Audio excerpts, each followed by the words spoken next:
See that right there? That is the Intex 6-person hot tub.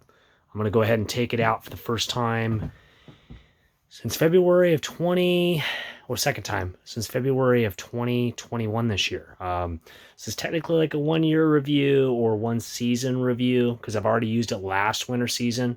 So we're going to go ahead. I'm going to do a brief setup because there's already a lot of videos about it, but I'm also going to show some tips that I use to insulate it and get a little bit more, save a little bit more on electricity and actually get it through the winter a little bit, at least up in the Northwest. We actually do get around sometimes into the teens and into the single digits and even 0 Fahrenheit around here. So I'll let you guys know how that goes. So yeah, chances are if you're seeing this video, the liner's fine. I just don't know what it's going to be like when I inflate it, if there's any leaks in it or anything. So anyway, further ado, let's get into that.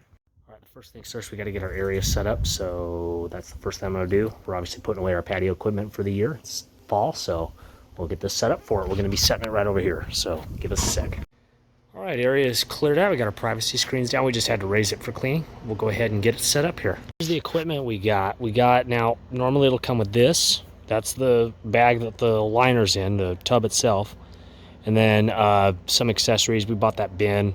We got some bubble wrap. I'll teach you guys, I'll show you guys anyway, some things we do to mitigate, heat loss. But anyway, this is the second time we're setting it up because we set it up last winter. We're setting it up again. We'll see how it survived being in that bag. I'm hoping there's a nasty surprise. One thing I picked up was 1-inch yoga mat or whatever you want to call this stuff. It's kind of expensive, as you can see, and it'll cover the whole tub area. We have enough just to cover the tub area and store accessories. It takes up a lot of space, so you don't necessarily need this or that bubble wrap over there, but it'll save you guys losing a lot of energy. I also have some things to cover the hoses. We'll get to that in a sec. So anyway, let's set her up. Okay, so we got our puzzle pieces down. They didn't fit as snug as last time, but they were sitting all year, most of the winter with a tub on it. So, but I normally don't like this thing because it smells really bad usually when it gets wet, even though there's no debris on it from old. I don't know how it works, but I decided to put it back down anyway, just so it can cover these gaps to keep the draft out from going into the tub. I don't want to put tape down there because I don't want mold to grow on the tape. So if it's got paper in it anyway. So anyway, we'll go ahead and set the tub up. We're going to go ahead and inflate it now. All right, as you can see, we got it set up here. But one thing I will tell you I noticed is if you look, and I just inflated this, so far no leaks on here in the air, which is good. We're going to fill it up here in a sec. I just put those filters on. You'll notice we're getting a lot of abbreviations in the tub all along here. This was not here when I put it away last. You can see it's over there, laturated right there, there, over there as well. Now I actually stuck the nozzle in there and sucked the air out of it. There's actually a reverse option on the pump when I put it away this winter. But I can tell you right now, by looking at that, that is the biggest, so you can see by zooming in, see that one big line there? Look up, see those gashes? Look at that shit. And that could be I heard that, I think it has like cables or something inside here to give it rigid, some rigidness to it. Could be that they were resting against there and damaging it. We'll see how it holds up. But I can tell you right now that putting this liner away, this tub away, deflating it and putting it, inflating it back up is going to be the biggest cause of wear and tear on this by far. I can just tell you right now, because it was in much better shape than this when I put it away. Like I said, none of this was here. So none of these scuffs. You can see these. There's one there, up there, and all that. So yeah, biggest wear and tear definitely. Whereas you can see the light white spot, that's from the chemicals that I used. That's normal, but yeah, discoloration from the chemicals in the water. But yeah, the scuffs and stuff, yeah, that was definitely caused by folding it up. So just to let you guys know, that's probably going to be the biggest deciding factor on the lifespan of this tub. So anyway, we'll continue. All right, so far so good. We're putting some water in it. We got it over the filter point. At this point, I turn the filter on once the two are in here, because this is an outbound. Water is expelled out of where the light fixture goes. As long as you have water coming in, it's not sucking air. Filter's on, heat's on. I set it to 102. Real quick, what I do right away, and by the way, just a disclaimer, I'm telling you my opinions of what works for me as the spa owner as far as chemicals go. Take my advice at your own risk. I'm not responsible if you put too much chemicals in your tub, etc., etc. So just want to make that clear. Anyway, so what I do is I use a chlorine tablet out of here before I even get the temperature up. First thing I do while it's filling up, put it in the chlorine bobber. It'll come with one. This one isn't adjustable. Like, you can't adjust how much chlorine can come out like the bigger floaties, but it seems like if I always keep one tablet in here, even though I'm testing with the pH strips, I've never, or the water's never has too much chlorine in it. So it seems to work well for me. And then just throw it in there, get it going. The only issue is that bobber lid's kind of weak, so sometimes I like to come open, the chlorine tablet will come out, but that's only if you're fiddling around with it. If you just leave it like that, it'll stay closed. And then I'll probably run some bubbles to circulate it in a sec. But hang on, real quick too. Some pool places in town where you live, they will test your water for free in a big jug as long as you buy chemicals from them. And I went to one place in my town, and they told me, hey, just put chlorine in the water for 3 days. Bring a sample, and they gave me a jug to put the water in. We'll test it. We'll figure out what you need. Just put chlorine in it. That's all you do. And they gave me this sheet, and they'll tell you what the solutions are. You know, add this much alkalinity, add this much pH, add this much calcium. And believe it or not, I've used this as a cheat sheet ever since. I've drained the tub at least a couple times last winter and cleaned the water. And what I'll do is I'll chlorinate the water. Once it gets up to temperature, I'll do these 3 steps. And after that, I will have perfect chemical balance for pretty much the remainder of the duration of the water until about a month or so later. Then it's good to dump the water out. So that's just what works for me. So I'd advise that. Just put chlorine in the water and leave it be for a day or two, and then go in and get it tested and go from there, and it'll work out well for you. So anyway, that's what works for me. So we'll continue on. Oh, real quick, let me show you guys the bubbles. Hold it down here. This thing's, oh, I gotta unlock it, duh. This thing's kind of, I'm getting used to it again.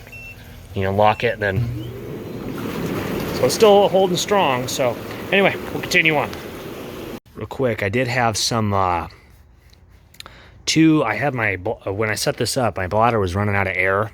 Finally found the 2 holes. I had a hole here. I should have filmed it before I covered it, but I had a hole here and a hole here. It was leaking a little bit. It looked like probably cat claws had gotten in there, unfortunately, and probably clipped it. Other than that, I don't know how it got cut.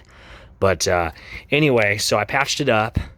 I actually used some flex tape I had laying around. Hopefully this will hold. The good news is, I gotta deflate this to get it in here, but it was underneath the cover itself on the inside, so it should hold up. But anyway, I'll cut to a little bit later where I've had this sitting for a while. I also, by the way, real quick, I did order another one of these bladders already, because originally we couldn't find the leak.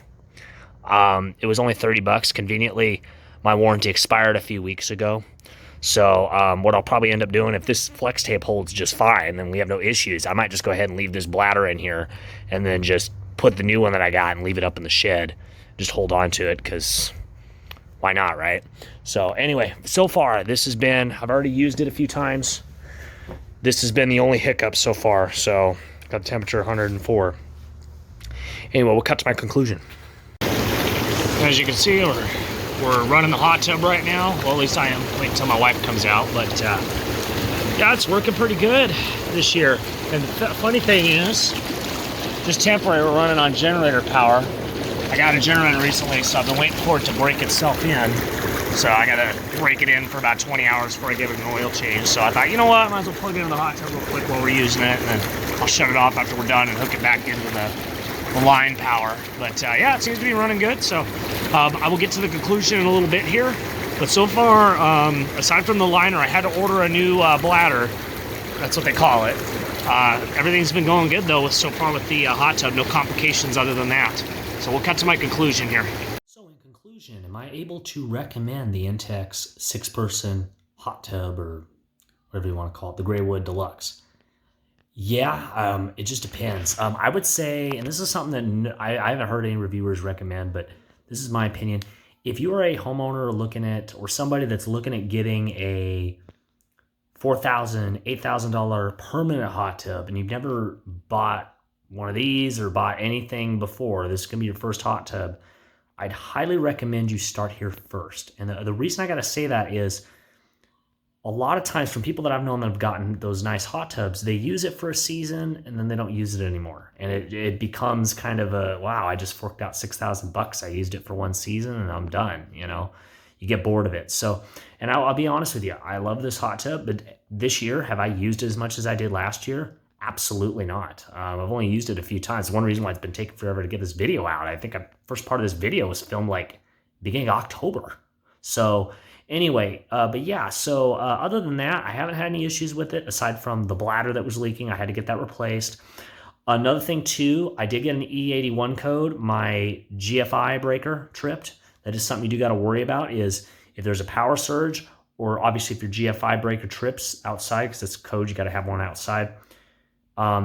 You run the risk, especially in the wintertime, if we're talking below freezing, that the pump may freeze and it could destroy your pump basically. And your pump will freeze first, because typically when you power up the hot tub after it being off for a long time, it will read much colder than what the water is. So once the pump starts moving, it'll bump the temperature up like 8 degrees within, minutes, and then then that's the real temperature. Then it'll slowly puddle up because it's just not insulated in the pump. So, but other than that, yeah, things have been going good. I've been enjoying it. Another thing too, electricity in our area up in the Northwest. We get pretty cheap electricity. It's mostly hydro. So normally where I live, I'm only paying like $35 a month for electricity, less than that. But with the hot tub in the wintertime last year, my electric bill shot from like about 35 up to 145. So keep that in mind when you decide to run it through the colder months. If you insulate like what I kind of showed, basic stuff, it should get you through, whether like, 10 below freezing or negative 10 Celsius or, in the teens and single digits in Fahrenheit. But I wouldn't go any lower than that. But like I said, you're running the risk of just having your electrical bill shoot through the roof, because that pump is just trying. It's the heating element's not shutting off. It's not getting a break. So, but other than that, yeah, it's been going great. So anyway, hope you guys enjoyed this video. If there's any questions or anything you guys have, feel free to leave a comment. Sorry it took a while for this video to come out. I'm hoping to have some other reviews come out soon. But anyway, stay warm this winter, you guys. Take care.